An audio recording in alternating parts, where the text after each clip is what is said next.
saudara terkasih, damai sejahtera Yesus Kristus Sang Juru Selamat memenuhi kita semua. Amin.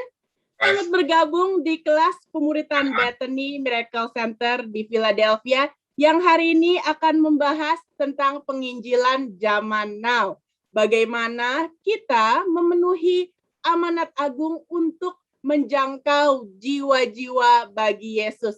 Bersama dengan hambanya, Ibu Debbie Basjir, dan juga disertai oleh Senior Pastor Bethany Miracle Center di Philadelphia, Pastor Lukas Kusuma.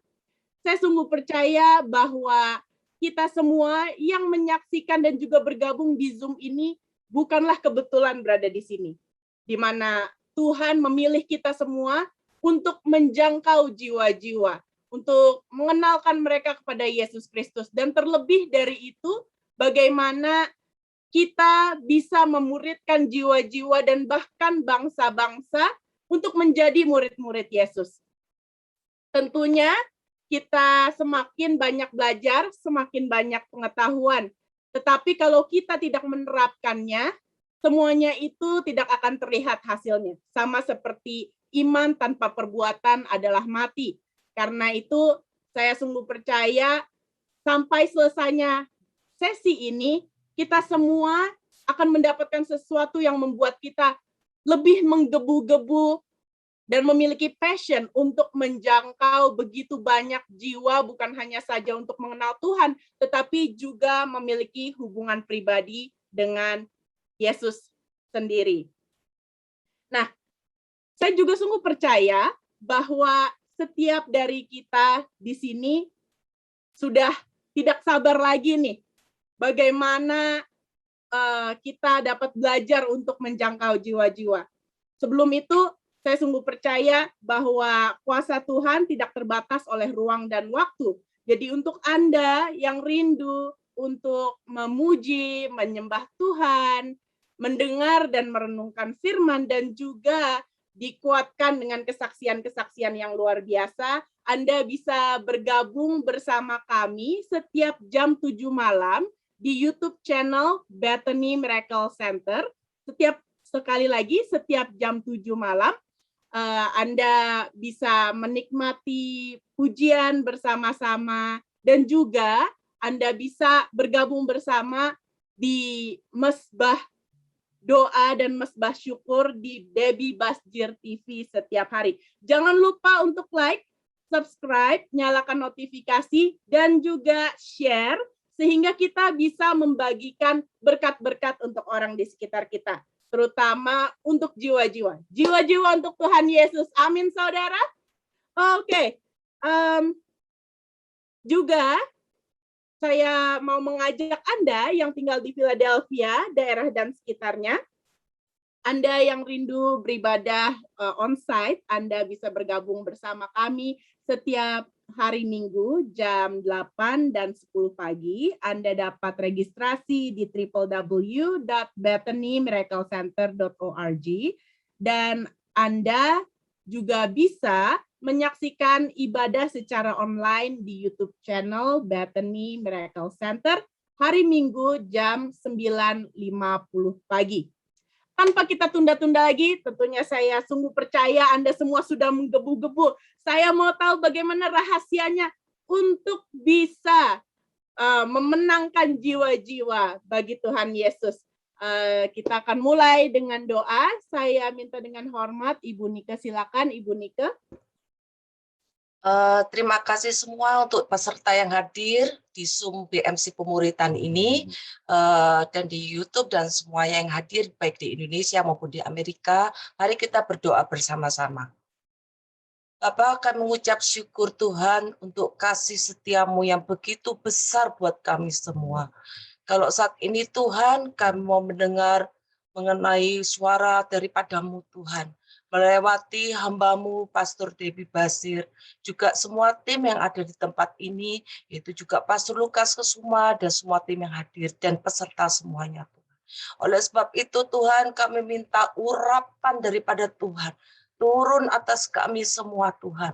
Biarlah setiap yang mendengarkan Tuhan acara Zoom ini Tuhan, mendapatkan hikmat dari Tuhan. Dan kami boleh menjadi pelaku-pelaku akan firman-Mu Tuhan. Sehingga firman-Mu boleh bekerja di dalam setiap kehidupan kami. Terima kasih ya Bapak, kami sambut Bapak. Acara ini Tuhan dari awal hingga akhir. Semua boleh mendatangkan kemenangan, mendatangkan kebaikan buat hidup kami. Sehingga melalui kehidupan kami, nama Tuhan saja yang ditinggikan. Nama Tuhan saja yang dimuliakan. Terpujilah nama Tuhan, kekal untuk selama-lamanya. Hanya di dalam nama Tuhan Yesus Kristus, kami sungguh-sungguh mengucap syukur. Dan kami menerima urapan berkat ini pada hari ini. Di dalam nama Yesus Tuhan, kami mengucap syukur dan berdoa. Amin. Haleluya semuanya. Amin. Amin. Ya, saudara sekalian, kita bersyukur malam hari ini kita bisa berkumpul bersama secara virtual, dan saya melihat ada seorang hamba Tuhan Amerika bersaksi bagaimana ketika dia melayani di China. Dan ketika dia ada di China, ternyata, saudara, karena di China kekristenan masih dilarang, jadi akhirnya mereka sampai ke apartemen, dan ketika ada di apartemen, penuh sesak dengan sekitar 20 orang lebih. Ternyata hamba Tuhan dari Amerika ini kemudian tanya satu persatu, siapakah mereka? Dan ternyata rata-rata mereka untuk bisa ke tempat itu harus jalan kaki 13 jam, ada yang jalan kaki sampai harus 10 jam, dan sebagainya. Dan ternyata pagi itu mereka begitu haus belajar akan firman, sehingga hamba Tuhan Amerika ini hari itu dari pagi sampai malam, mereka orang-orang China haus sekali akan firman, dan mereka tidak berhenti-hentinya belajar firman. Tidak ada yang bergerak dari tempat mereka dengan sebuah lapar dan haus. Lalu mereka pada waktu break ditanya, siapakah mereka? Ternyata mereka adalah para pemimpin gereja yang ada di underground China, dan ternyata ditanya, hamba Tuhan Amerika ini, berapa jumlah jemaat Anda? Tanya pada seorang ibu tua. Ibu tua ini berkata, jumlah jemaat saya sekian puluh ribu orang. Wah, kaget saudaraku. Lalu kemudian ada lagi yang pria ditanya, berapa jemaatnya? Sekian ratus ribu orang. Kaget. Dan ternyata, saudara, ini adalah para pemimpin, dan mereka begitu haus. Selama 3 hari mereka tidak bergeming. Mereka belajar firman, haus. Kenapa? Karena mereka mau memenangkan jiwa lebih banyak lagi.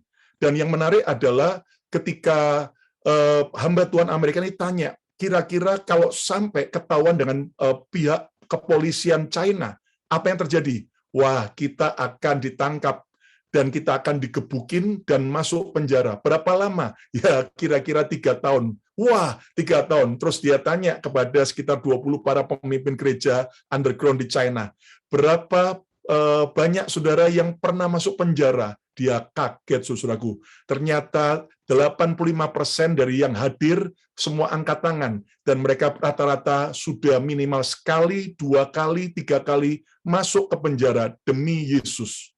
Lalu kemudian di akhir daripada acara itu, mereka orang-orang China, hamba Tuhan China minta kepada hamba Tuhan Amerika ini, boleh enggak kalian kamu mendoakan kami? Doa apa? Biar supaya di China seperti di Amerika, kita boleh bebas beribadah, boleh bebas bangun gereja seperti di Amerika. Lalu mendadak hamba Tuhan China ini menangis, dan dia bilang, please jangan, saya tidak mau mendoakan itu. Loh, kenapa? Sebab kamu tahu bahwa kamu ke tempat ini aja 13 jam kamu jalan kaki demi untuk belajar firman, demi untuk berdoa. Sementara di Amerika, kita orang-orang kalau sampai mau ke gereja lewat dari 1 jam aja, mereka memilih untuk tidak ke gereja. Apalagi kalau tiba-tiba macet, kalau ada banyak halangan. Bahkan kalian dari pagi sampai malam, kalian duduk untuk belajar firman. Kalau di Amerika, kebaktian 40 menit saja, mereka udah langsung tinggalkan kursi gereja. Dan saudara, inilah sebetulnya yang membuat kita yang ada di Amerika maupun di Indonesia dengan kebebasan masih bisa beribadah, bebas untuk kita menyembah Tuhan. Kita tidak boleh sampai terlena, tidak boleh sampai hanya mengejar hanya kesuksesan yang merupakan materi, hanya mengejar kesenangan pribadi, dan kita menjadi Kristen yang nyaman sehingga kita lupa dengan sebuah panggilan Tuhan yang sangat penting, yaitu memberitakan Injil. Itu sebabnya malam hari ini, saudaraku, tema kita adalah penginjilan zaman now. Saudara, di zaman ini sudah begitu banyak perubahan, dan itu sebabnya kita bersyukur ada seorang narasumber hamba Tuhan yang dipakai Tuhan dengan cara yang unik sekali, seorang hamba Tuhan yang memberkati begitu banyak orang dari berbagai negara, bahkan lintas benua, saudaraku, ternyata melalui YouTube ya. Dan kita sambut dengan hormat, inilah Pastor Debbie Basir. Ya, kita bersyukur. Selamat pagi, Bu Debbie di Indonesia. Selamat pagi, selamat malam buat semua yang ada di Amerika, dan juga saya mau menyapa yang ada di YouTube. Ya, puji Tuhan. Apa yang barusan Pak Lukas sampaikan itu sangat luar biasa. Ya, benar, karena memang firman Tuhan juga berkata, ya, iman itu bertumbuh dalam aniaya dan pembacaan firman Tuhan.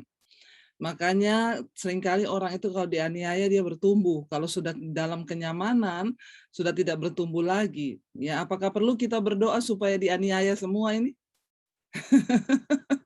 Biar bertumbuh lagi, biar imannya maju lagi. Ya, sangat luar biasa, saudara. Satu hal yang saya mau sampaikan buat kita hari ini, setan itu tidak pernah takut ketika seseorang mulai melayani Tuhan di gereja, di mana saja. Setan tidak pernah takut ketika bahkan mungkin kita punya karunia-karunia yang hebat, tetapi setan akan mulai gemetar waktu kita mulai memberitakan Injil. Ya. Dan orang Kristen yang dewasa itu adalah orang Kristen yang memberitakan Injil. Kenapa, saudara? Karena kita ini dipanggil bukan cuma untuk duduk diam. Kita tadi mendengar ya salah satu kisah di China, bagaimana orang itu lapar dan haus ya untuk mendengarkan kabar baik itu. Tapi seringkali kita ini melalaikan, kita dipanggil, ya kita dimerdekakan supaya apa? Supaya kita juga membawa kabar baik itu bagi orang lain. Saya ingat dulu betapa sulitnya ketika saya jadi percaya Kristus, saya terima Tuhan Yesus. Ya, sulit bagi saya untuk belajar firman Tuhan. Dulu tahun 95 itu belum ada YouTube. Ya, saya mau mencari tentang Roh Kudus, mencari tentang apa di firman itu, aduh susah sekali ya. Sekarang saudara tinggal pilih ya, mau cari pengajaran apa tinggal klik Lukas Kusuma, tinggal klik ya, siapa di YouTube, kita tinggal bisa memilih. Tetapi dulu itu sangat sulit bagi saya, tetapi kita punya Roh Kudus yang akan mengajarkan kita segala hal. Nah, saudara, kenapa kita harus memberitakan Injil? Yang pertama, Yesaya 52 ayat yang ke-7, firman Tuhan berkata begini, ya. Yesaya 52 ayat yang ke-7.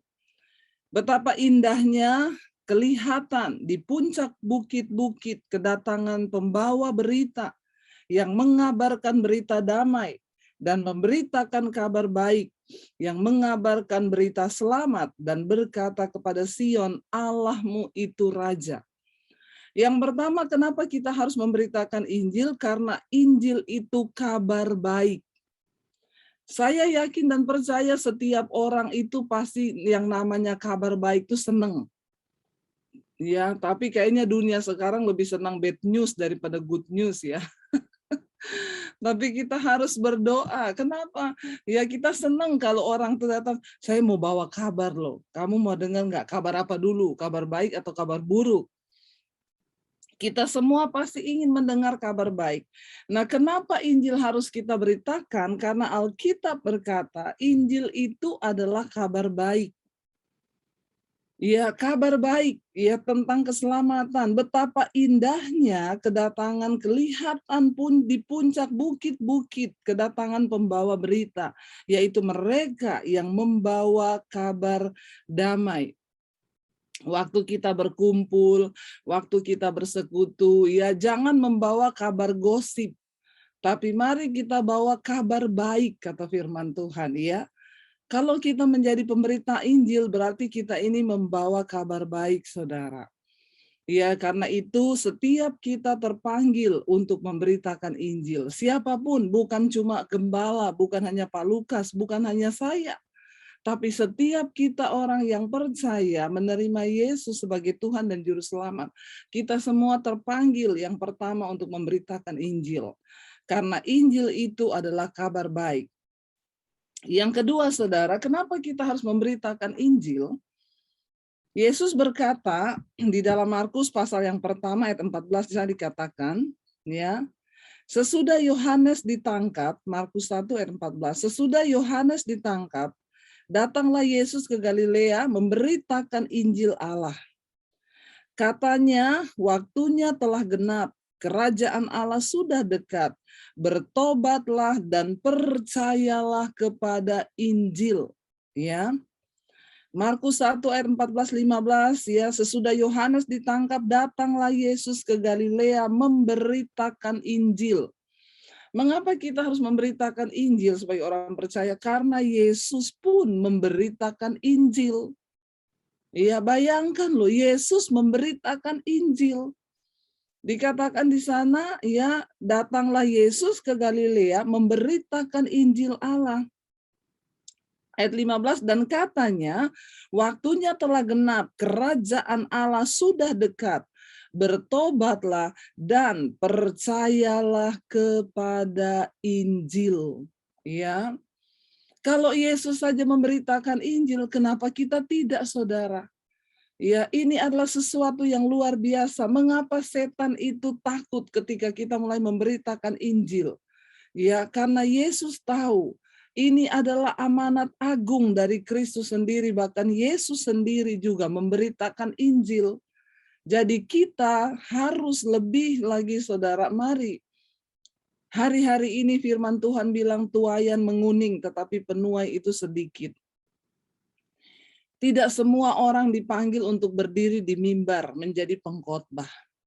Tapi setiap kita dipanggil untuk menjadi penginjil.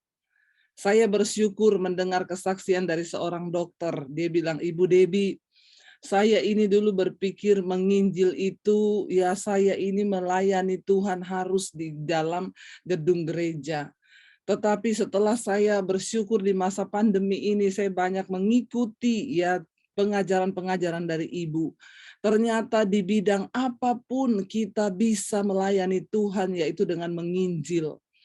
Lalu dia berkata, sekarang pasien yang datang kepada saya, Bu, rata-rata orang yang mengalami kecemasan, tidak bisa tidur, mereka khawatir, mereka takut. Dan saya bersyukur, Bu, ketika saya tahu dengan profesi saya sebagai dokter pun saya bisa memberitakan Injil, yaitu kabar baik.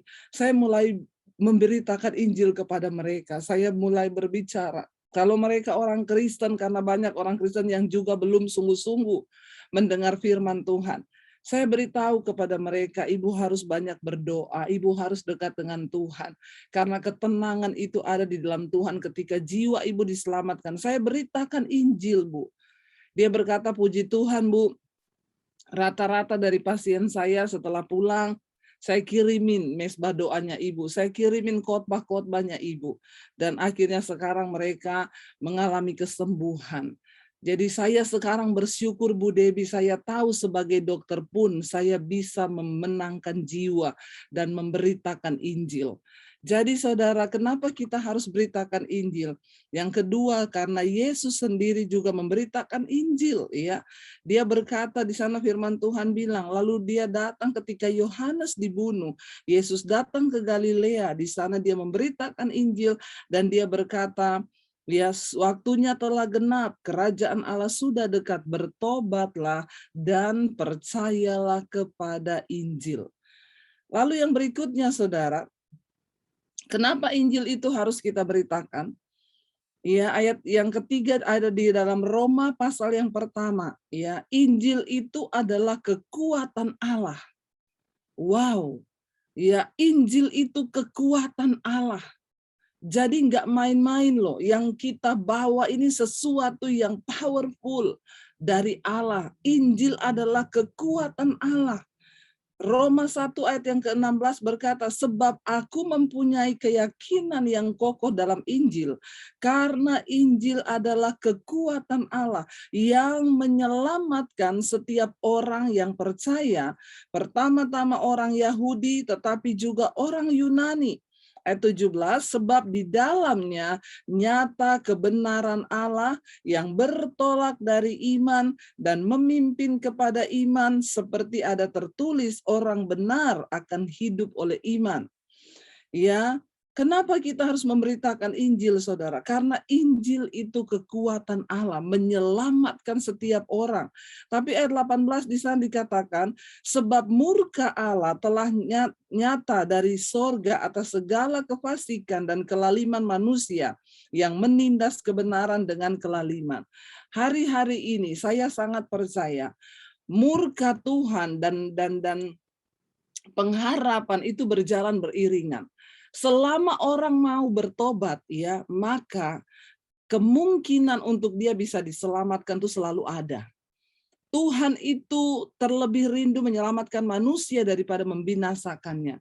Tetapi saudara, harus ada orang yang datang untuk memberitakan kabar baik ini. Alkitab berkata, saudara, di sana, ya, bagaimana mereka akan mendengar, bagaimana mereka bisa percaya, mereka tidak pernah mendengar apa itu berita baik. Bagaimana mereka bisa mendengar kalau tidak ada yang berbicara kepada mereka? Bagaimana mereka bisa mendengar kalau tidak ada yang diutus untuk berbicara? Orang di sekeliling kita itu semua membutuhkan keselamatan, saudara. Dan bukan secara kebetulan saudara dipanggil. Mari kita mulai memiliki satu kerinduan, ya. Setiap lihat orang itu nih target nih, ya. Karena kita ini kan agen kerajaan sorga. Kayak orang tuh kalau jual asuransi, saudara. Saya ini dulu pernah jadi agen asuransi. Ya, ketika saya mencoba, saudara. Waktu itu mencoba karena ya rasanya hidup sulit kok kayak gini-gini, ada temen datang ngobrol, ya ayo Bu jadi agen asuransi. Saudara tahu saya dalam waktu seminggu itu saya langsung jadi top agent loh. Jadi top agent sampai berbulan-bulan. Kenapa saudara? Karena waktu itu saya pakai firman Tuhan. Saya ini kan penginjil, ya tetap nggak bisa hilang itu. Jadi saya itu ya melihat target itu, ya pokoknya setiap hari itu kita lihat orang, ini target saya nih. Itu loh yang luar biasa dari para agen asuransi itu. Pokoknya dia lihat siapa aja nih bisa jadi target enggak ya. Harusnya kita tuh orang Kristen tuh punya sense seperti itu. Tiap kali lihat jiwa itu target nih untuk kerajaan Allah nih. Ya, nah saya dulu seperti itu, tiap lihat orang itu, tapi lama-lama saya pikir, aduh ini kok saya nggak sejahtera waktu itu saudara, karena saya ini penginjil, tapi saya juga agen asuransi. Akhirnya saya mundur, semua sangat menyayangkan, Bu sayang banget loh, Ibu udah jadi top agent loh, ini kalau diteruskan, ya memang sih menggiurkan, tapi saya kok merasanya tidak sejahtera ya. Jadi saya kalau ngomong, ya saya pakai ayat Yusuf itu menyimpan di lumbung-lumbung, begini ya. Habis itu tapi maaf ya Bu, kalau Ibu kecelakaan, patah kaki, patah tangan, aduh kayaknya kok rancangannya bukan rancangan damai sejahtera ini. Lalu akhirnya saya mundur saudara. Tapi apa yang bisa kita ambil positifnya dari agen asuransi itu? Mereka setiap kali melihat orang, ya ada kemungkinan nih jadi target saya nih untuk bisa goal nih. Jadi siapa aja yang kita temui, kita masukin. Saudara, harusnya juga kita sebagai orang Kristen, kita ini kan agen kerajaan sorga. Yesus bilang, di rumah Bapakku tuh banyak tempat loh, ya. Tetapi penghuninya tuh masih sedikit. Satu kali saya naik pesawat, saudara. Lalu di pesawat saya ketemu sama Ibu Haji, ya. Saya tuh menggebu-gebu di hati, ini harus jadi target saya nih. Ya, pokoknya saya beritakan saja sama dia. Saya bingung gimana caranya bisa ngobrol pertama kali, ya saya berdoa dulu Roh Kudus, kalau memang Engkau rindu memberitakan Injil kepada dia, saya mau Tuhan buka jalan. Saya dapat hikmat, tiba-tiba Roh Kudus bilang, tawari permen, tawari permen. Saya ambil permen, saudara. Saya bilang, Bu, mau permen enggak? Terus dia menyambut, oh iya terima kasih ya Bu, terima kasih. Dia ambil permen, lalu kita mulai ngobrol. Ya, Ibu dari mana? Dari sini, sini, sini, di sini. Dia bilang, iya saya juga nih lagi ada tugas dari kantor, gini-gini. Kalau Ibu, dia balik tanya sama saya. Saya bilang, oh iya saya juga ada tugas Bu. Terus tugas dari mana? Ibu kerja di mana? Saya bilang, saya kerja di perumahan, Bu. Oh, di mana, Bu? Ya, saya bilang di perumahan. Dia bilang pasti perumahan mewah, lebih dari mewah, Bu. Itu lantainya aja emas. Makin tertarik dia, di mana tuh, Bu? Waduh, perumahan lantainya emas. Iya. Saya bilang itu rumah di kerajaan sorga. Dia kaget, saudara. Dia bilang, oh Ibu maksudnya Ibu ini berarti kayak pendeta gitu ya. Saya bilang saya ini penginjil. Saya lagi dalam tugas kerajaan ini mau menginjil. Oh, gini. Saya bilang kan Tuhan Yesus berkata, Bu, kalau di Alkitab itu, maaf ya Ibu kan ya Ibu Haji, ya saya juga ya memberitakan bahwa di dalam Alkitab Yesus bilang di rumah Bapa itu banyak tempat, tetapi penghuninya masih sedikit. Jadi saya inilah yang bertugas mencari orang-orang ini untuk datang kepada rumah itu. Itu rumah mewah lebih daripada yang mewah, Bu. Terus dia tertarik, saudara. Dia mulai masuk nih, akhirnya dia mulai tanya-tanya. Saya bilang, Bu, saya juga dulu seperti Ibu. Ya, lalu saya mulai masuk. Penciptaan manusia, semua manusia itu diciptakan sama Tuhan baik. Masuk dari kitab Kejadian sampai kejatuhan manusia dalam dosa. Dia terbuka, dia tertarik, saudara. Setelah itu, ya udah nggak terasa tuh di pesawat udah mau nyampe kan. Akhirnya Bu udah mau nyampe ya, saya mau berdoa buat Ibu boleh nggak? Boleh, saya suka banget apa yang disampaikan. Saya bersaksi kepada dia bagaimana Tuhan menyelamatkan saya. Saya berdoa buat dia. Dia bilang, Bu, nanti kalau Ibu kapan-kapan ke Kalimantan kontak saya loh ya Bu, kita bisa ketemu, kita bisa jadi sahabat. Iya, dia kasih nomor teleponnya. Saudara, ya, seringkali kita lupa di sekeliling kita tuh jiwa. Bayangkan Alkitab bilang, satu jiwa bertobat tuh sorga bersorak loh.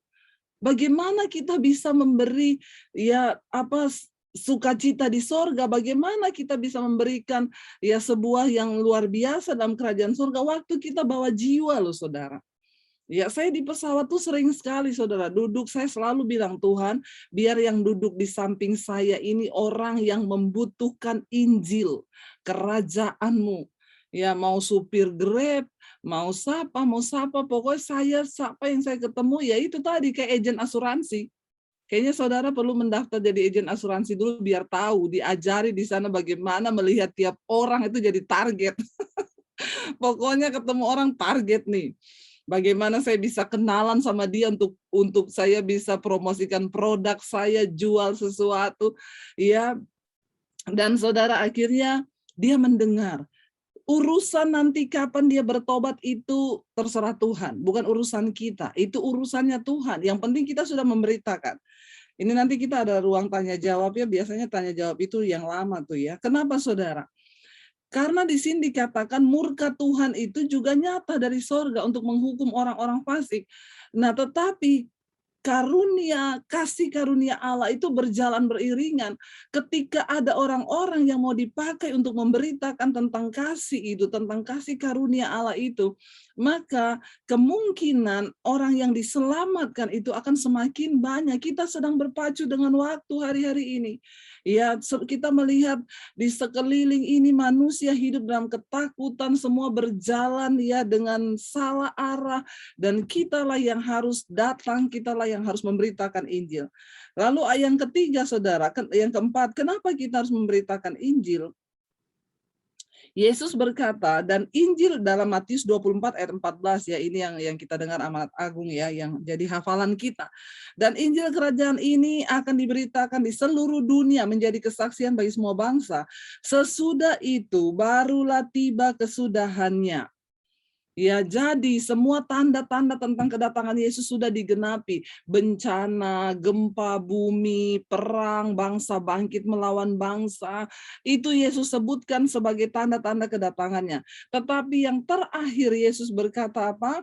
Tetapi Injil kerajaan ini akan diberitakan di seluruh dunia, menjadi kesaksian bagi semua bangsa. Sesudah itu barulah tiba kesudahannya. Saudara, dengan masa pandemi ini kita melihat bagaimana Tuhan itu membuka media sosial untuk menjadi alat pekabaran Injil, ya. Dan kita semua sebagai orang percaya sekarang, kita kalau dulu murid-murid Yesus itu Tuhan bilang, kamu pergi, masuk dari rumah ke rumah, dari desa ke desa, kota ke kota, masuk ke rumah-rumah, beritakan kabar baik. Sekarang saudara sudah tidak perlu lagi datang ke rumah-rumah, karena apalagi ya kalau di Amerika sana datang ke rumah-rumah kayaknya orang malas ya, jarang ya di sana bertamu orang-orang, saya lihat ya di sana. Tapi sekarang saudara, apalagi dengan pandemi ini, wah jangankan di Amerika, Indonesia aja ya, Bu, kita mau ketemuan nih, di mana ya? Di rumah. Oh, jangan-jangan di rumah saya, jangan Bu, ini lagi pandemi, ada orang tua di sini, soalnya takutnya kalau ada virus, ada apa, ya udah nggak bisa saudara, keadaan berubah. Sekarang kita, Tuhan sudah tidak suruh kita pergi ke rumah-rumah, ke kota-kota, kemana, tetapi lewat apa? Media sosial. Ya, lewat yang saudara punya itu apa? Saya bersyukur sekarang ya saya melihat BMC semakin maju dengan YouTube channelnya. Ya, bahkan sekarang bisa langsung live dari Zoom. Saya saja belum pernah loh Pak live dari Zoom lah Pak. Saya perlu belajar nih dari dari BMC ya. Luar biasa Tuhan pakai ya, biarlah setiap pemberitaan Injil. Loh sekarang Pak Lukas sekali khotbah tuh yang nonton 4.000, 5.000, ya bahkan ada yang sampai 10.000, itu jiwa loh Pak. Jiwa loh, itu Tuhan bilang 1 jiwa aja bertobat, apalagi 1.000 loh Pak. Ya, karena pertobatan itu kan harus terjadi setiap hari, setiap saat, setiap menit, setiap detik loh saudara. Ya, kadang-kadang ada orang yang masih terus hidup dalam kepahitan, tapi waktu dia dengar kita memberitakan Injil, tiba-tiba dia nangis, dia bertobat. Ya, itu juga menyelamatkan jiwanya dari satu kebinasaan. Saya bersyukur ya lewat media sosial ini yang seperti saya sudah saksikan saudara. Ketika memasuki tahun sebelum pandemi 2019, ya saya itu dapat sesuatu dari Tuhan, ya kamu harus cepat ambil media untuk pemberitaan Injil. Ya, karena Tuhan itu jelas bicara kepada saya 2019. Tahun depan 2020, aku akan memberikan kepadamu tuaian bangsa-bangsa. Saya bilang ke suami saya kok dapat seperti ini ya. Suami saya bilang, aduh apa lagi ini? Ya saya bilang, iya saya juga nggak tahu apa yang akan terjadi di tahun 2020. Tapi Tuhan suruh kita cepat bergerak, cepat bergerak. Saya cuma bilang Tuhan, saya mau berada di tempat di mana Tuhan berada. Saya nggak mau melayani, tapi saya tertinggal karena Tuhan kita Tuhan yang bergerak. Kita harus mengikuti pergerakannya, jangan berdiam di satu tempat. Akhirnya saya mulai berdoa dari 2019 itu. Saya ini sudah punya channel YouTube tuh lama, tapi nggak pernah aktif ya. Lalu akhirnya saya mulai berdoa, Tuhan, ya media sosial seperti apa yang Tuhan mau, ya saya ambil media untuk bergerak buat penginjilan. Lalu ya seperti yang saya saksikan, saya ke Bali, saya lihat ada orang lagi syuting-syuting, saya mulai tanya, disitulah dia bilang, oh kita bikin TV di mana? Di YouTube. Oh kalau gitu saya bisa juga ya, dia bilang, ya semua juga orang bisa, ibu punya konten apa? Saya bilang biasa aja, careless. Iya, kok anu banget gitu ya. Akhirnya saya mulai saudara pulang, saya bilang ke suami saya, kita berarti bikin YouTube aja gini.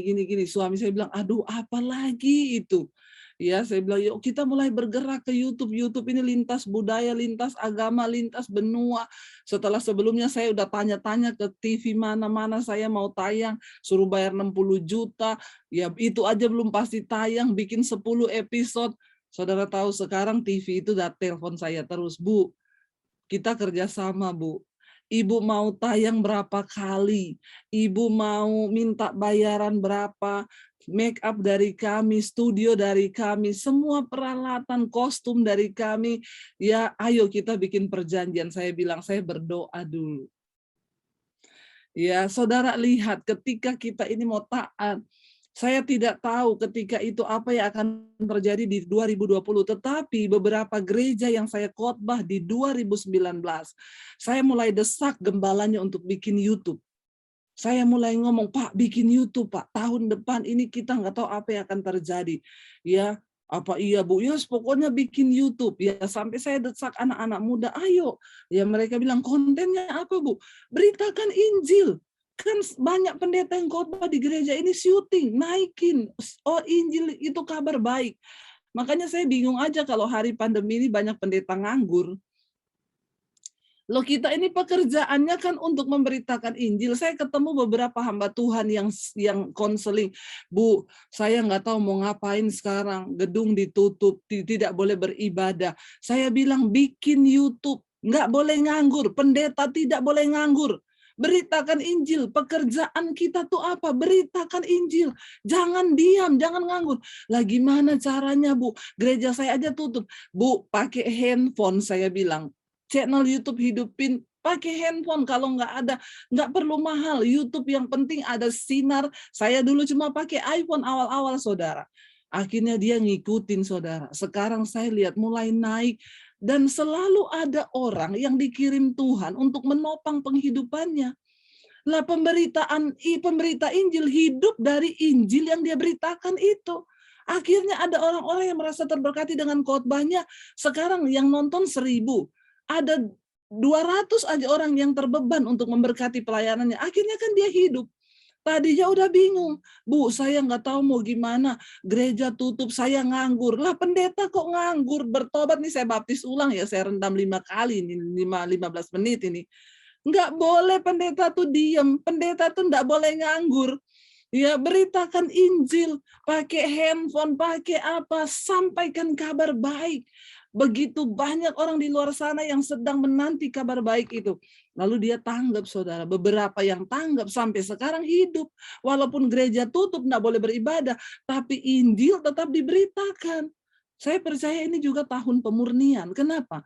Karena ya kita ini sudah jadi Kristen terlalu nyaman lah. Ya makanya benar tuh pendeta. Jangan didoakan China itu supaya kayak Amerika, kayak Indonesia. Kenapa? Kenyamanan itu ya menghancurkan iman. Kenyamanan akhirnya membuat orang tidak lagi bergerak mengikuti pergerakan Tuhan. Ya, beberapa gereja besar pada waktu-waktu ini terbuka matanya, kaget, syok dengan apa yang terjadi. Tidak pernah menyangka banyak yang sudah invest puluhan miliar terpaksa tutup, saudara. Bayangkan itu sangat menyedihkan. Bahkan hari-hari ini ada begitu banyak yang mau jual gedung gereja. Akhirnya saya percaya ini waktu Tuhan membuka mata bagi kita semua, ya bahwa esensi dari pelayanan sesungguhnya itu jiwa. Jiwa.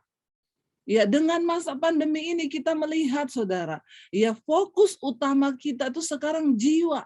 Bukan lagi fasilitas. Ya, saya itu pernah satu orang telepon saya, Bu Debi, ya, Ibu pernah menyadari enggak kalau Ibu itu ya sudah menggenapi apa yang Yesus katakan. Yesus bilang, kamu satu saat akan melakukan yang lebih besar daripada apa yang aku lakukan. Saya kaget, dia bilang gitu, saya bilang, maksudnya apa ya? Ya enggak lah, saya ini enggak ada apa-apanya lah sama Tuhan Yesus. Bu, dulu Yesus khotbah cuma di depan beberapa ratus orang. Tetapi beberapa ribu orang. Tapi sekarang Ibu berkhotbah, itu yang nonton ratusan ribu, Bu. Ibu bisa bayangkan, dia bilang kita butuh gedung gereja segede apa untuk menampung itu jemaat. Bahkan ada satu khotbah saya yang sudah di atas 1 juta lebih yang nonton. Kita butuh, saudara, kemarin itu saya error ya waktu kita mau live streaming. Mau live streaming 3 hari lalu, itu komputer suami saya error. Lalu akhirnya saya bilang, sudahlah, ya kita libur dulu malam ini. Kita ini memang nggak pernah libur loh.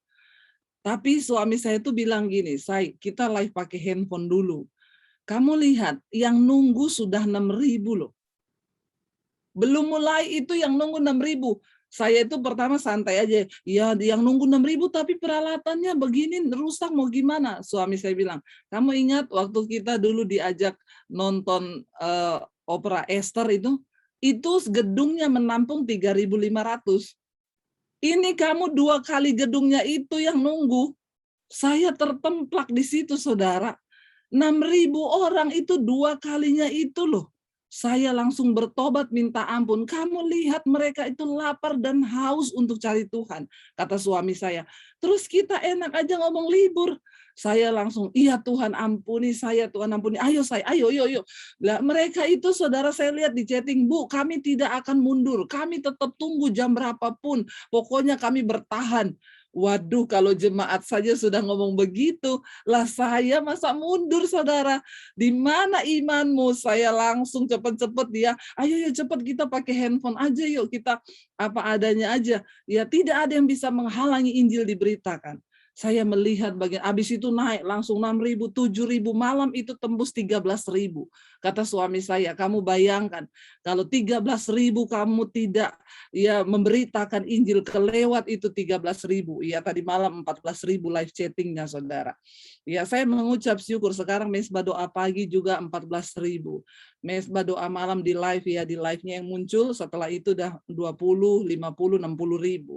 Saya melihat bagaimana Tuhan ya ketika kita mau setia, dan saya juga melihat saudara upah dari kesetiaan kemarin yang mungkin beberapa sudah lihat saya ngupload dapat mobil, ya itu saya cuma terharu. Dia bilang, Ibu, ya terima kasih buat kesetiaan Ibu yang tidak pernah mengenal lelah.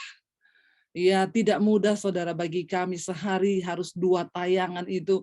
Ya kita ketemu sama gembala gereja besar aja dia bilang, wah saya angkat jempol 4 buat Ibu sama jempol kaki 2.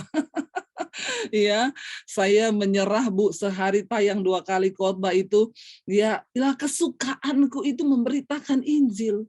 Sebagai seorang hamba Tuhan, kesukaan kita apa? Rasul Paulus bilang, kesukaanku itu memberitakan kabar baik. Jadi orang nanya, Ibu persiapannya kapan? Ya persiapannya tiap saat. Persiapannya ya bergantung dengan Roh Kudus, berjalan bersama Roh Kudus, persiapannya hidup dalam kekudusan, kapanpun Roh Kudus mau kita bicara, ya ayo kita sampaikan. Yang penting persiapan hidup ini loh. Saudara saya berdoa ya supaya kita semua ini memberi hidup yang terbaik dipakai oleh Tuhan, supaya kita semua ini bisa ingat loh ya, satu hal yang membuat engkau akan menerima mahkota di sorga nanti adalah persembahan jiwa. Waktu engkau bawa jiwa kepada Tuhan, hari ini hitung berapa banyak jiwa yang sudah engkau bawa datang kepada Kristus. Iya, kita mungkin bisa Pak Lukas nanti buka ruang pertanyaan. Puji Tuhan, kita semua sangat diberkati. Dan kedatangan Bu Debbie ke Amerika juga ngomporin saya. Sehingga sekarang saya benar-benar Bu, dari khotbah, kemudian saya edit sendiri, lalu upload sendiri Bu.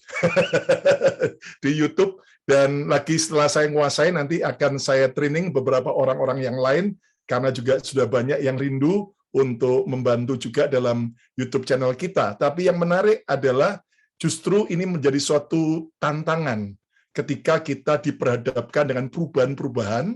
Ya, saya tetap sebagai gembala gereja lokal, tentunya saya fokus juga melayani jemaat lokal, tetapi ada panggilan yang tidak boleh kita abaikan melalui media ini. Dan saya percaya bahwa apa yang Bu Debbie sampaikan hari ini akan memberikan sebuah terobosan, sebuah dorongan buat kita semua. Mengapa kita harus memberitakan Injil? Yang pertama, karena Injil adalah kabar baik.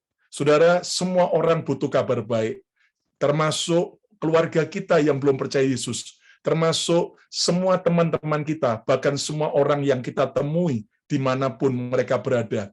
Yang kedua, mengapa kita harus memberitakan Injil? Karena Yesus pun memberitakan Injil. Saudara, kalau Yesus saja dengan cintanya, dia turun dari surga ke bumi untuk memberitakan Injil. Apakah perlu saat ini harus Yesus terus yang memberitakan Injil? Justru kitalah yang harus menjadi mata dan mulut dan tangan Yesus, menjadi kakinya Yesus untuk memberitakan Injil. Yang ketiga, mengapa kita harus memberitakan Injil? Karena Injil itu kekuatan Allah. Haleluya. Saudara, di masa pandemi ini semua orang butuh kekuatan. Jadi, mari kita beritakan Injil. Yang keempat, mengapa kita harus memberitakan Injil? Karena Injil adalah penggenapan tanda kedatangan Yesus kembali. Saudara, saya catat di sini satu kata yang penting buat kita semua dari Bu Debbie tadi sampaikan adalah, lihatlah setiap orang sebagai target, bukan lagi target untuk asuransi jiwa, bukan lagi target untuk bisnis, bukan lagi target untuk minta utang, tapi target membawa mereka kepada Yesus. Dimanapun kita ketemu dengan orang, baik di pekerjaan, baik di rumah, baik dalam komunitas, bahkan saat kita ketemu di Facebook, di Instagram, semua mereka adalah target bagi kita membawa mereka kepada Tuhan Yesus. Saya percaya bahwa apa yang disampaikan sungguh memberikan dorongan luar biasa. Dan sekarang kita akan mulai sesi tanya jawab yang akan dipandu oleh Ika dan juga oleh saya. Silakan Ika. Praise the Lord, jiwa-jiwa untuk Tuhan Yesus, amin. Kalau Bu Debbie aja bilang, pendeta-pendeta nggak boleh nganggur, gimana kita yang orang biasa? Bayangin. Jadi buat kita, jangan kita hanya memikirkan diri kita sendiri atau keselamatan kita sendiri, tapi kita jangkau jiwa-jiwa di luar sana, kita menangkan jiwa-jiwa di luar sana, biar mereka juga mengenal Kristus dan memiliki hubungan pribadi dengan Tuhan sendiri. Biar kita minta Tuhan kasih kita passion untuk jiwa-jiwa datang kepada Yesus. Nah, bagi Anda yang rindu untuk memuji, menyembah Tuhan, mendengar dan merenungkan firman, juga dikuatkan dengan kesaksian-kesaksian yang luar biasa, Anda bisa bergabung bersama dengan Bethany Miracle Center setiap hari Selasa dan juga hari Jumat pada jam 8 malam, jam 7 malam di waktu Indonesia, akan ada Mesbah Mujizat dan juga program-program yang lain pada setiap harinya jam 7 malam. Kita akan mulai membuka sesi tanya jawab. Anda bisa mengirimkan pertanyaan Anda melalui WhatsApp ataupun teks ke nomor telepon 267 210 1794, atau Anda yang menyaksikan live di YouTube bisa meninggalkan komen Anda. Anda yang bergabung bersama kami di Zoom, Anda bisa mengirimkan pertanyaan Anda di feature chat. Wah, sungguh luar biasa ini, Bu Debbie. Banyak dari kita ini yang merasa, wah, kita ini siapa sih? Gak ada apa-apanya, aduh, udah mungkin kayak cuman debu-debu doang kali dibanding dengan hamba-hamba Tuhan yang luar biasa untuk menyampaikan Injil-Injil. Ada yang bertanya ini, Bu Debbie, bagaimana caranya supaya kita itu bisa terlibat dalam penginjilan, karena ada orang-orang itu yang tidak menguasai Alkitab seperti Ibu Debbie ataupun Pastor Lukas. Pertanyaan pertama ya, bagaimana sih kita ini bisa memberitakan Injil? Sebenarnya kita tidak menguasai Alkitab. Saudara, sebenarnya memberitakan Injil itu yang pertama memberitakan apa yang kita alami bersama Tuhan. Memberitakan Injil itu sebenarnya membagikan kesaksian bagaimana anugerah Tuhan itu terjadi dalam hidup kita. Jadi itu bukan untuk orang yang sekolah teologi aja, yang saudara, kita kan kalau ketemu orang nggak ngomong gini, kamu sedih ya. Filipi pasal yang ketiga, ayat yang kelima berkata, kan enggak saudara ya. Jadi sebenarnya firman itu kita bahasakan di dalam bahasa kita yang sehari-hari. Ya misalnya kita ketemu orang, ya kita ketemu teman. Waktu itu saya salah satu contoh nih ya, saya di pesawat. Saya ketemu dengan seorang ibu. Ya saya tanya, ibu dari mana? Oh saya dari ini, saya dari salah satu kota, dia mau terbang ke sini. Terus saya bilang, oh ibu lihat anak atau apa? Oh iya lihat anak saya. Lalu dia mulai pamerkan, wah anak saya itu Bu, pengusaha minyak. Ya pokoknya ini gini. Saya bilang, wah licin dong ya Bu, ya licin berminyak. Ya iya. Ya pokoknya dia mulai pamer kehidupannya. Wah saya ini jadi setiap bulan ya Bu, disuruh ke Belanda, anak saya satu di sana, saya ke sini. Pokoknya saya ini, wah pokoknya hidup saya ya. Kita biasalah ketemu orang pertama kali itu kan. Ya lihatlah ada banyak orang yang sok pamer, yang dia pikir kebahagiaan itu ketika dia bisa begini. Saya dengerin aja. Setelah selesai dia ngomong, saya bilang gini, oh berarti ibu bahagia banget ya Bu. Luar biasa ya kehidupan ibu. Ya kalau saya dengar anak-anak semua berhasil, ini begini ya Bu ya, berarti pertanyaan saya, ibu bahagia ya Bu. Dia tiba-tiba diam. diam 1000 bahasa, karena ya itu tadi saya kan sudah berdoa duluan, Tuhan target. Pokoknya doa dulu saudara ya. Begitu dia diam, dia bilang gini, ya bahagia sih, ya enggak ya Bu ya, karena jujur saja saya ini datang ke kota ini untuk menghadiri sidang perceraian anak saya. Terus saya bilang, oh anak yang minyak tadi? Terus iya, jadi bercerai karena istrinya ya berselingkuh dan kasihan anak-anaknya masih sangat kecil. Dia mulai curhat saudara. Ingat saudara ya, setiap orang itu pasti punya cerita. Ya, saya selalu memberitakan Injil itu saya dengar dulu. Kita dengar dulu orang tuh cerita, jangan kita terus yang cerita ya. Bosan juga kali. Saya dengar dia cerita. Lalu dia mulai sedih menceritakan kehidupannya. Memang saya ini Bu, kelihatannya saya terbang ke sana ke sana ke sini, tetapi Bu, ya itulah anak saya lagi yang satu. Akhirnya dia mulai curhat. Saya cuma mengusap-ngusap belakangnya, punggungnya ibu ini. Saya bilang, Ibu sabar ya, Tuhan pasti mengasihi Ibu. Saya mulai beritakan Injil, saya mulai ngomong, ya itulah Bu kehidupan ini. Apa yang manusia cari di dalam dunia ini. Makanya ini rahasianya saudara. Sebelum kita memberitakan Injil, kita dulu harus mengalami Tuhan. Kita dulu harus mengenal Tuhan dengan benar. Kita tidak mungkin bisa menceritakan siapa Tuhan kalau kita nggak kenal dia siapa. Kita nggak akan mungkin bisa menceritakan Tuhan kalau kita tidak punya pengenalan yang benar akan Tuhan. Tadi kan Alkitab itu bilang, ya di dalam Yesaya 5 itu yang kita baca tadi, Yesaya 52 ayat yang ke-7, ya di sana Tuhan bilang kan betapa indahnya kelihatan dari puncak bukit-bukit kedatangan pembawa berita yang mengabarkan berita damai, yang memberitakan kabar baik, yang mengabarkan berita selamat dan berkata kepada Sion, Allahmu itu raja. Ya. Ayat yang di atas dikatakan begini saudara, tetapi ya sebab itu umatku, ayat 6, umatku akan mengenal namaku dan pada waktu itu mereka akan mengerti bahwa akulah dia yang berbicara. Bagaimana kita bisa menceritakan tentang Tuhan? Kita harus mengenal Tuhan dulu. Cuma itu aja, bukan hafal ayat loh. Kita harus mengenal Tuhan dengan benar, siapa Tuhan itu sesungguhnya, dia Allah yang luar biasa, dia penyembuh, dia Allah yang menyertai. Kita dulu harus mengalami Tuhan dan kesetiaan Tuhan. Kita tahu dia Allah yang setia, dia Allah yang memberi kekuatan, lalu kita bisa bersaksi. Sebenarnya Injil itu menceritakan kasih Tuhan yang kita alami. Ya, bukan cerita orang loh. Jangan pakai cuma cerita orang. Apa yang kita alami bersama dengan Tuhan, firman Tuhan digenapi dalam hidup kita, itu yang kita bagikan kepada orang. Dan itu akan powerful banget waktu kita membagikan apa yang kita alami bersama dengan Tuhan. Akhirnya ibu itu nangis, saudara.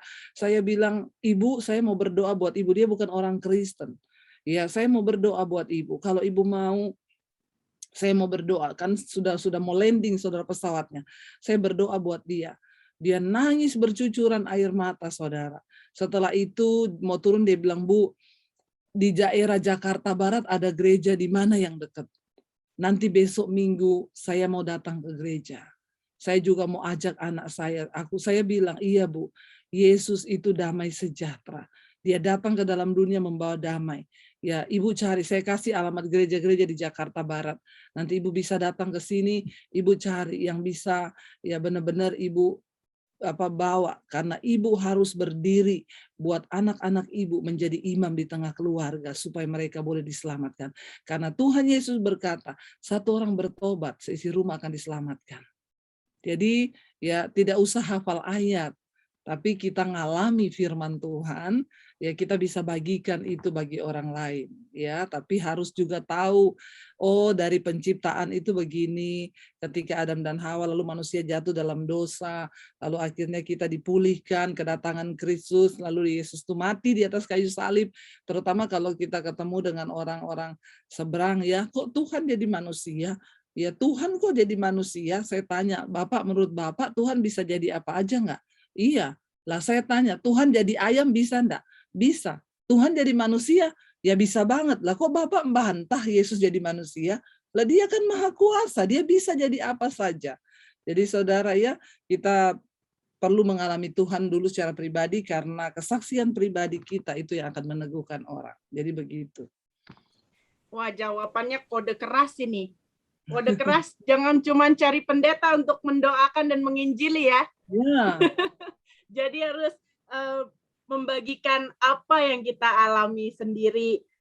Tapi tentunya juga kita harus memiliki dasar-dasar ya Bu ya, supaya kita bisa menyampaikan dengan benar. Nah Bu, ada pertanyaan lagi nih Bu. Bagaimana cara kita untuk kita bisa menginjili pemulung-pemulung supaya mereka dibawa kepada Tuhan, atau mungkin bagaimana juga kita menghampiri mereka? Iya, kalau pemulung ya, orang-orang yang berkesusahan, yang pertama jangan langsung diinjili dulu, bawain nasi Padang.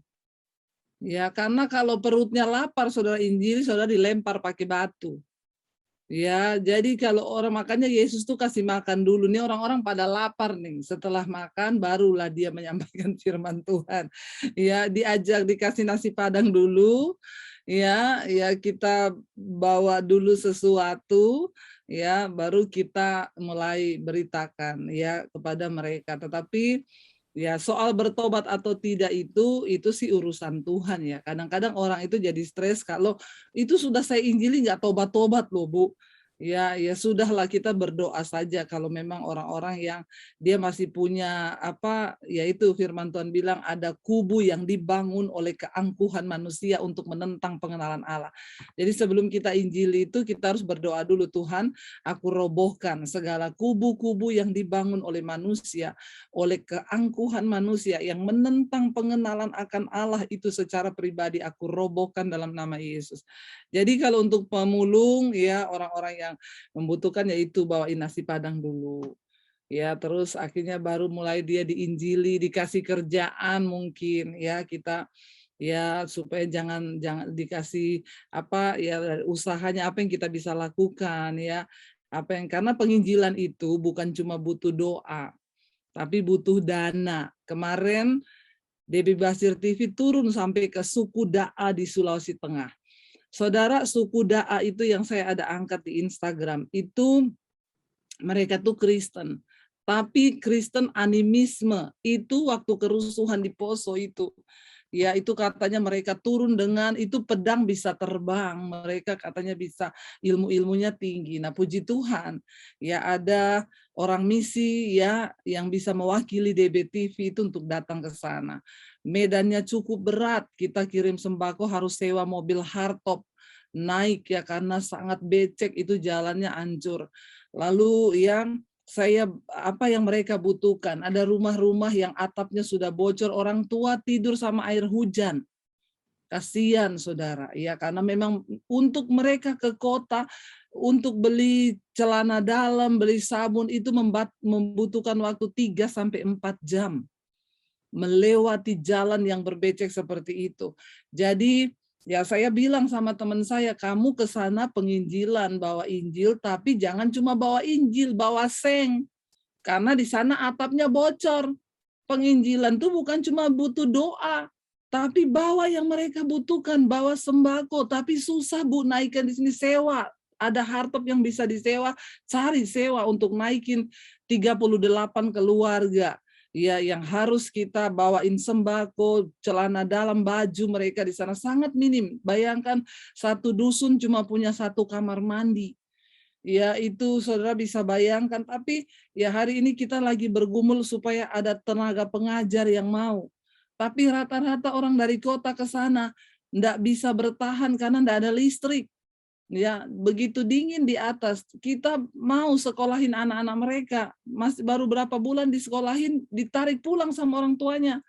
Nggak usah sekolah, pokoknya pulang saja di kampung.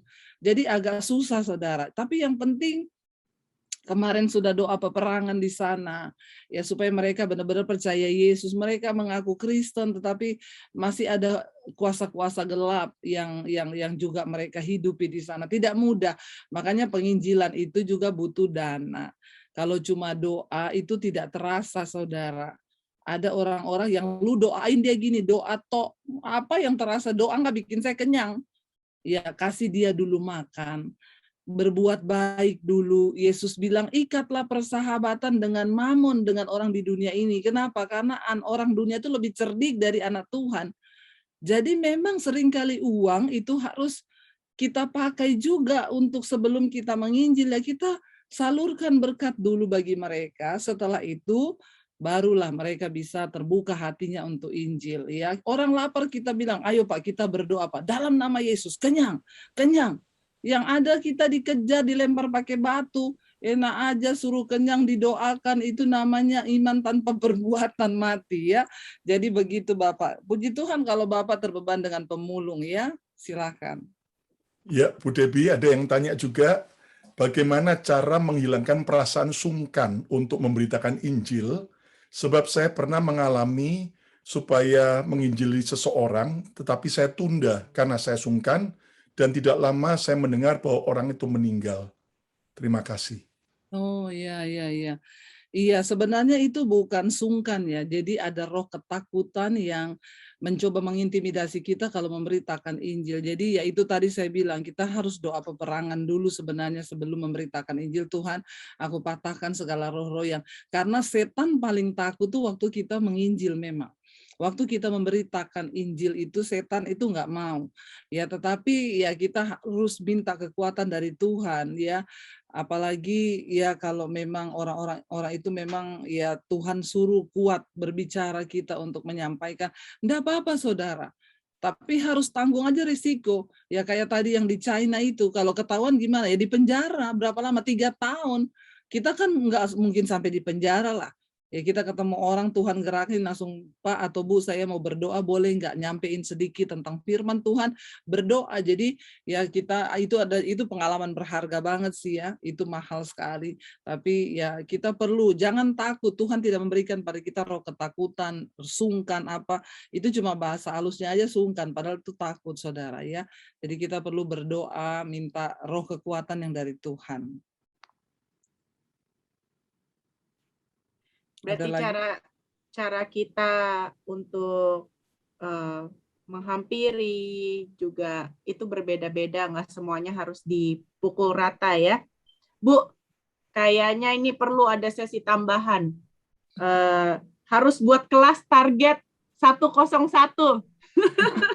Jadi kita semua juga bisa belajar dong Bu, biar dapat impartasi bagaimana menjangkau jiwa-jiwa dengan luar biasa. Cari targetnya, yang mana targetnya? Iya, mulai bikin target nih satu-satu nih.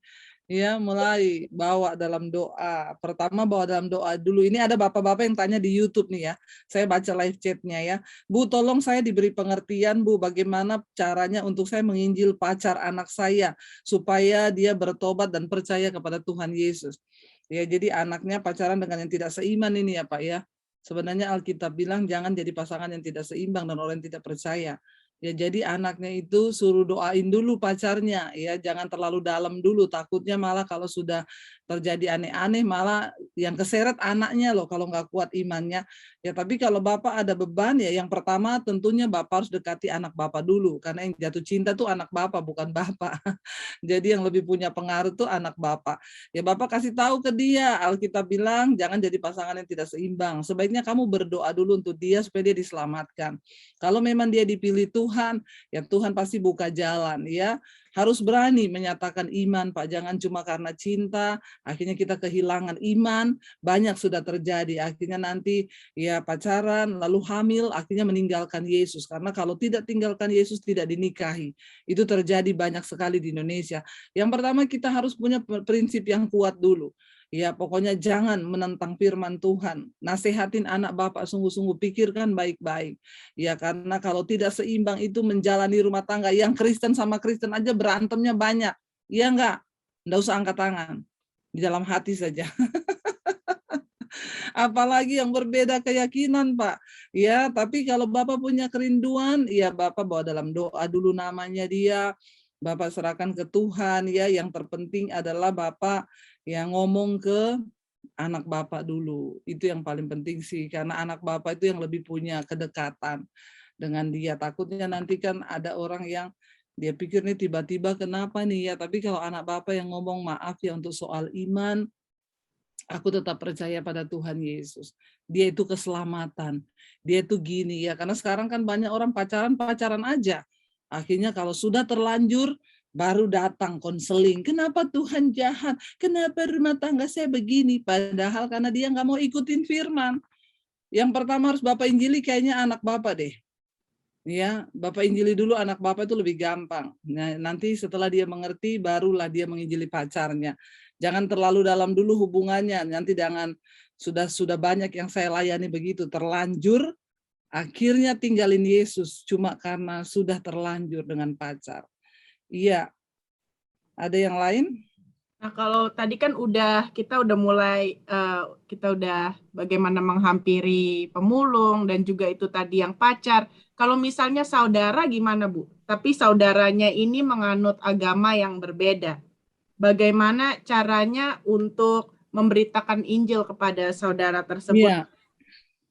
Yang pertama kali pastinya ya kita enggak usah muluk-muluk ngomong langsung memberitakan Injil, bahwa dia di dalam doa.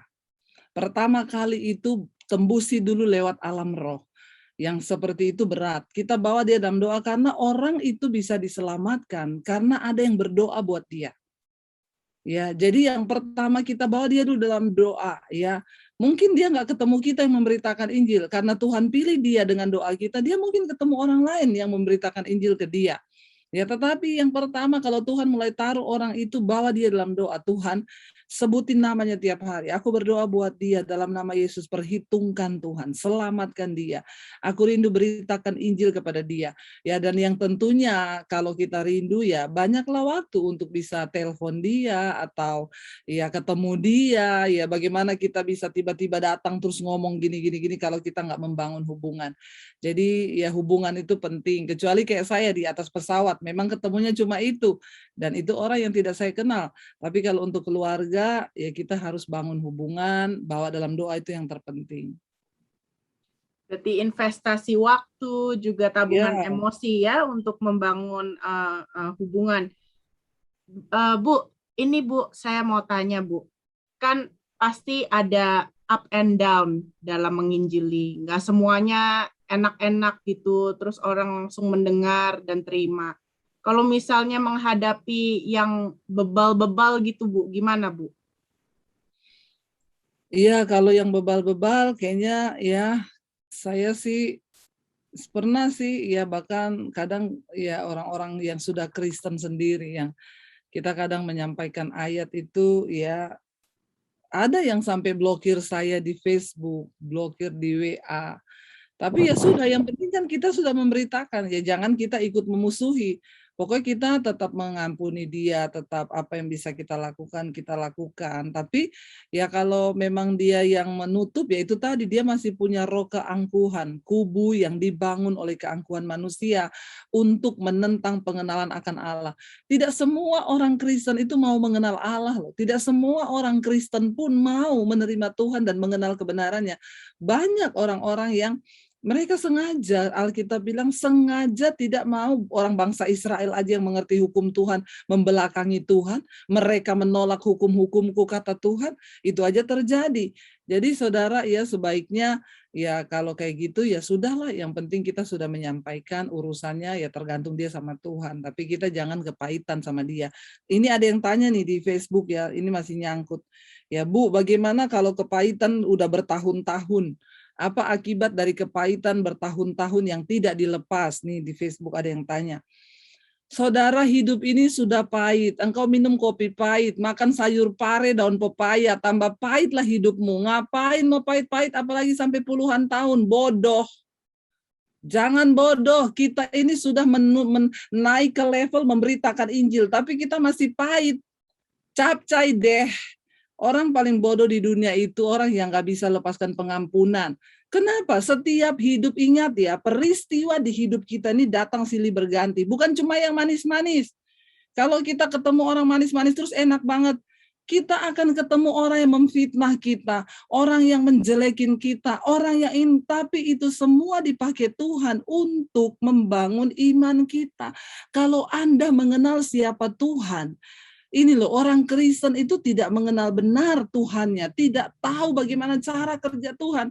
Nah, firman Tuhan bilang, ya kita harus melepaskan pengampunan, tapi bagaimana kita bisa melepaskan pengampunan kalau kita nggak pernah disakiti orang?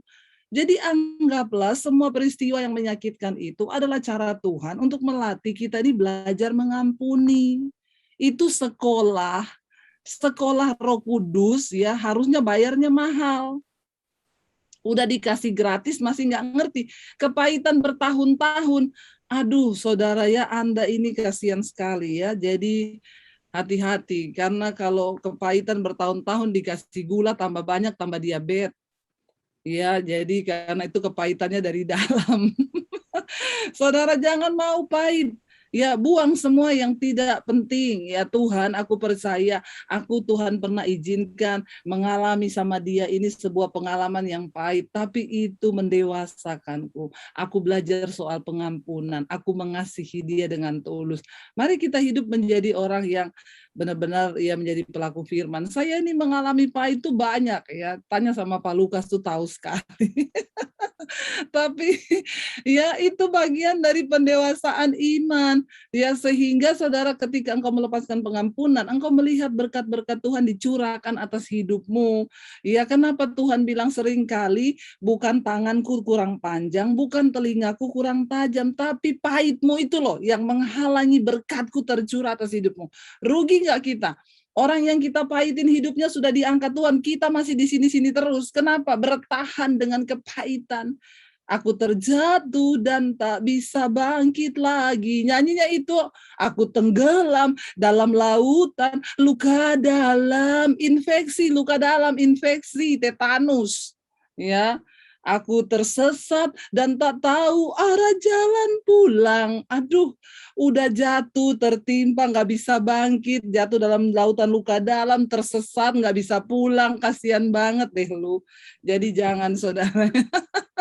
Iya, yang manis-manis saja lah ya. Lepaskan pengampunan, Pak. Jangan mau tinggal lama-lama di kepahitan. Wah, luar biasa, Bu Debbie. Sekalian promosi, Bu. Besok dalam Mesbah Mujizat, saya mau bahas tentang cinta yang sukar. Nah.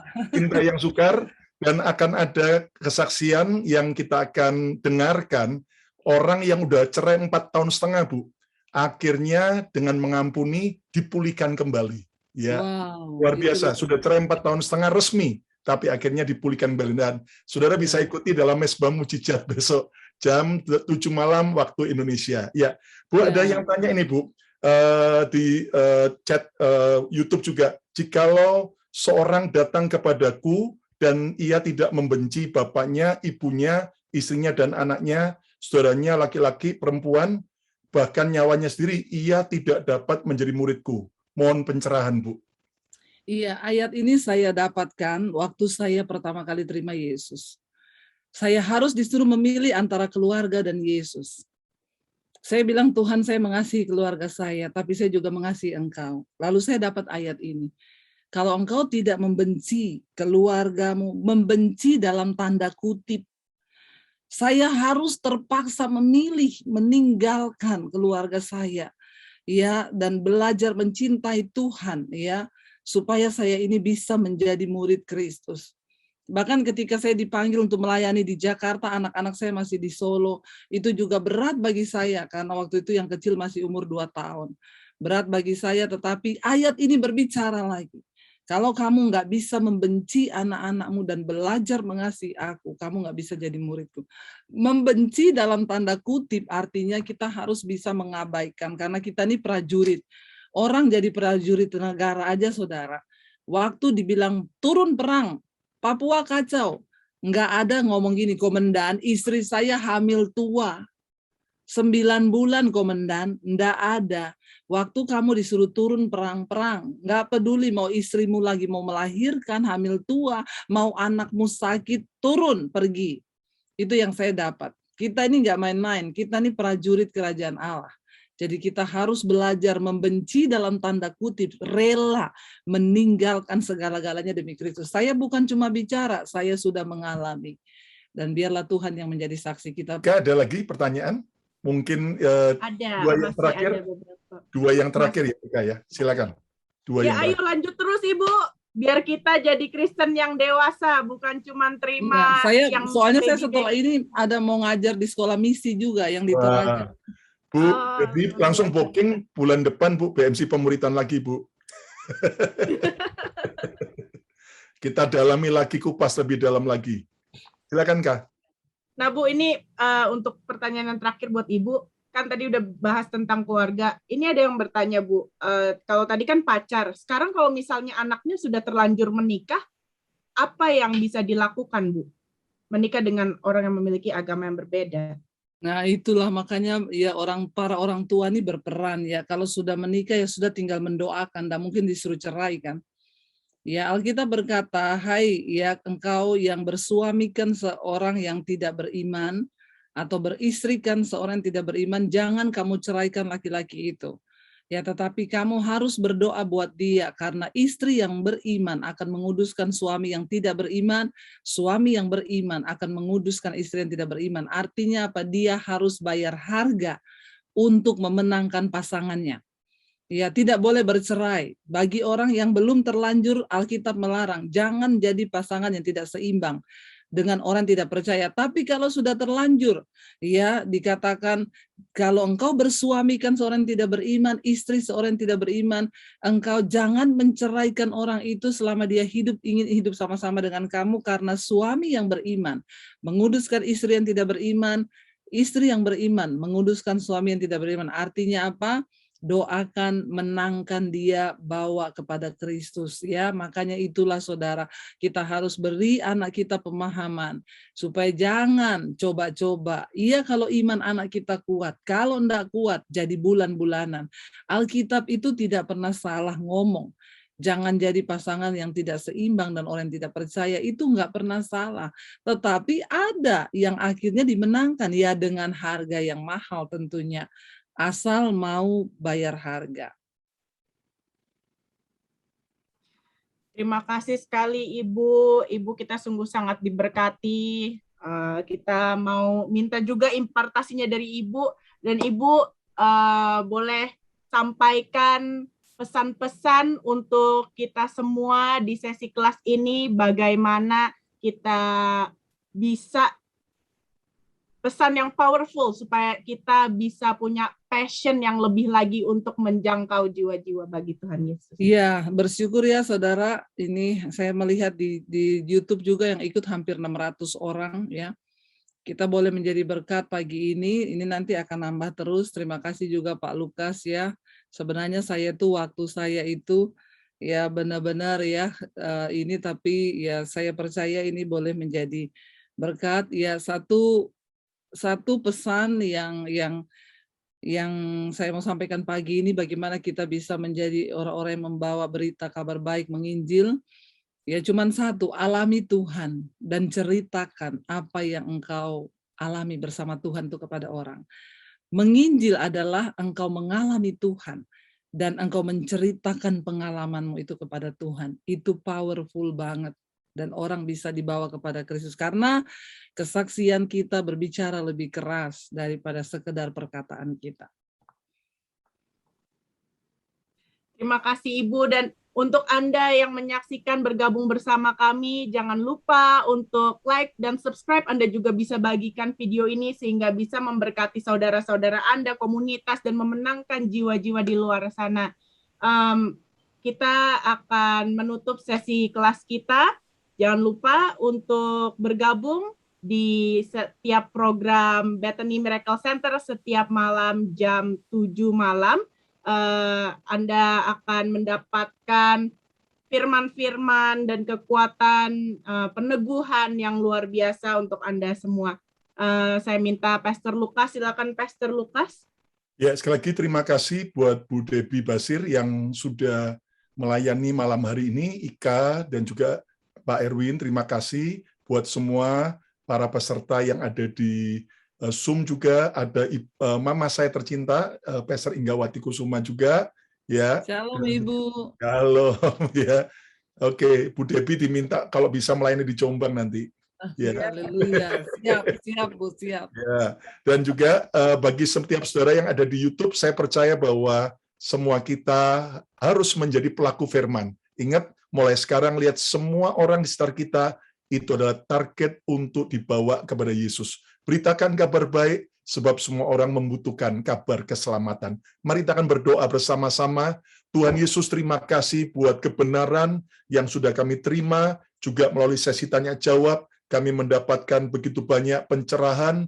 Ini sekarang waktunya Tuhan. Kami tidak hanya sekedar mendengar dan menambah pengetahuan, tapi waktunya sekarang kami menjadi pelaku-pelaku firman-Mu. Untuk kami pergi kemanapun kami berada, baik melalui sosial media, melalui orang-orang yang kami temui, memberitakan Yesus dan membawa mereka percaya pada Yesus, bahkan mereka dimuridkan, bertumbuh di gereja lokal, dan mereka bahkan sampai bisa juga memberitakan Injil kepada orang-orang yang lain. Berkat Tuhan atas Pastor Debi Basir, Tuhan, kami percaya Engkau Tuhan yang menjagai terus, dan Tuhan yang menjauhkan dari semua yang jahat. Apapun orang-orang yang berniat jahat dibatalkan dalam nama Yesus, dihalau, dan hanya Tuhan kirimkan orang-orang yang baik, orang-orang yang membangun, yang memberkati keluarga hamba-Mu dan membangun pelayanan lebih lagi. Juga memberkati setiap sahabat BMC Tuhan yang menyaksikan baik melalui Zoom maupun juga melalui YouTube. Kami percaya anugerah Tuhan menyertai kami semua. Mari angkat tangan saudara, sekarang terimalah berkat yang terbaik,